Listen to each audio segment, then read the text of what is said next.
দুর্যোধন দুর্যোধন বলে ডেকে উঠল।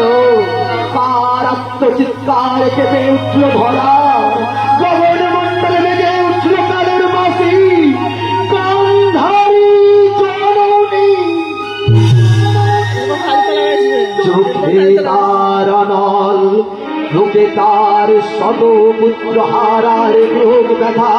ছুটিয়াছি যে কুরুক্ষেত্র মহাশ্মশানে, না না এখনই রণস্থল করিতে হলে মরে যায়। আমি পালা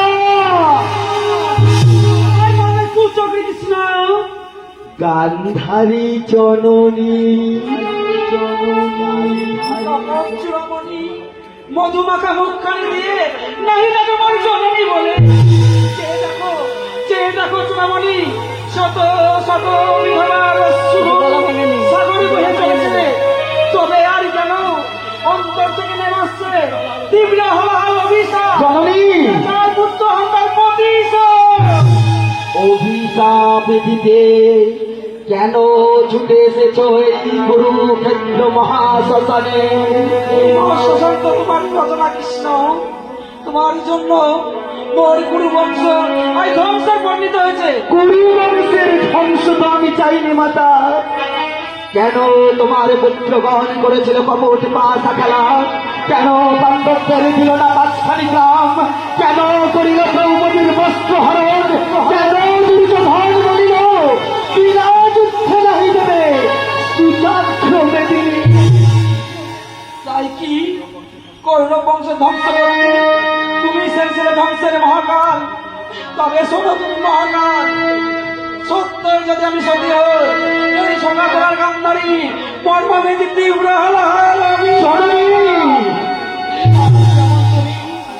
মহাকাল হিসেবে আমার গৌরব বংশ ধ্বংস করলে আমার তোমার বংশ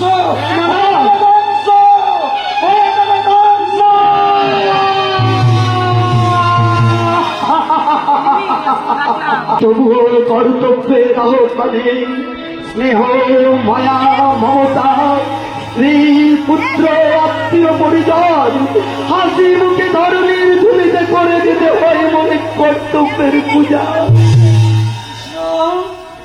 হ্যাঁ হ্যাঁ আমি কৃষ্ণ, আমি শ্রীরামচন্দ্র, আমি পরশুরাম, আমি কালী সরস্বতী লক্ষ্মী, আমি না পুরুষ, আমি না স্ত্রী, আমি অবিনশ্বর পরমাত্মা, আমি চর, আমি স্থল, আমি অনল, আমি আকাশ, আমি বাতাস, আমি জঙ্গল, আমি জন্ম, আমি মৃত্যু, আমি পরকাল, আমি সৃষ্টি, আমি স্থিতি, আমি বিনাশী, আমি লয়, আমি প্রলয়, আমি গৌরব ধ্বংসের মহাকাল।